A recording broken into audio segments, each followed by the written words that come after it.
Hi, Facebook. Joe Dugan here with the Maryland Internet Crimes Against Children Task Force. This week, we're going to talk a little bit about cyberbullying, which is just that willful and repeated harm inflicted on our children through technology. It's different than a physical bullying where your child would go to school and get punched in the arm and maybe their lunch taken from them. Well, that type of bullying, the child gets to come home and they get a reprieve from the bullying. With the cyberbullying, there is no reprieve from it because they carry the bully in their pocket. It may not be a physical injury to the child, but the mental injury and emotional injury to the child can be extensive. Because they're constantly, the phone's going off saying, you're ugly, we're going to beat you up, nobody likes you, and this is just 24/7 because we carry that bully in our pocket. According to the Cyberbullying Research Center, girls are more likely to be bullied than boys. 36.7% of girls report cyberbullying as opposed to about 30.5% of boys. Um, Girls seem to care a lot more about, their physical appearance. I mean, that's why, you'll see them out, they'll take 100 selfies before they find just that one that they'll post to Instagram or wherever, to social media. And if they get any type of a negative comment on that image, it's just devastating to them. If they have 500 friends or followers on social media, they better get 500 likes. Again, potentially devastating to them.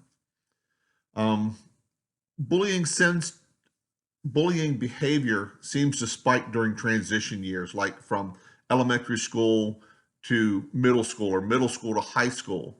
Because when they're leaving elementary school or leaving middle school, they are, the big fish in the pond. They're the oldest kid in the school and the one that the other kids look up to. When they move on to that new school, they are now the new kids on the block. So there seems to be a little bit of a cyberbullying or bullying going on during that period.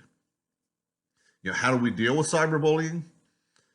Um, I always tell new parents giving their children cell phones that cell phone needs to charge in the parent's room at night. That gives that child that 8 hours of reprieve and a good 8 hours solid sleep so that the phone is not going off all night long. You're ugly, nobody likes you, we're going to beat you up.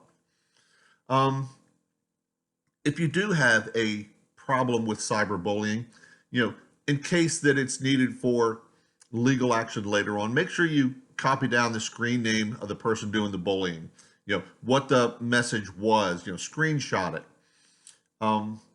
That way, if it's a situation where police do have to be called, they have that as a record. They have someplace to start from. Again, ignore the harassing message. Just don't respond to it. A lot of times, our children will respond to the message. That's exactly what the bullying person is looking for, some sort of response.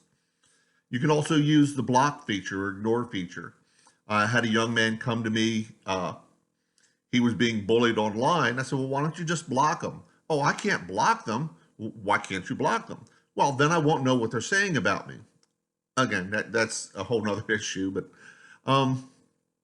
if it is a situation where this bullying is obviously causing some type of harm to your child, emotional harm, consider calling the police, and see where we can go from there. There's been new laws recently with Grace's law that gives police a little bit more, resources to stop the bullying. Um, Tell your children if they see one of their friends being bullied, make sure they tell a responsible adult. Again, I'm Joe Dugan, Maryland Internet Crimes Against Children Task Force, and I'll see you later.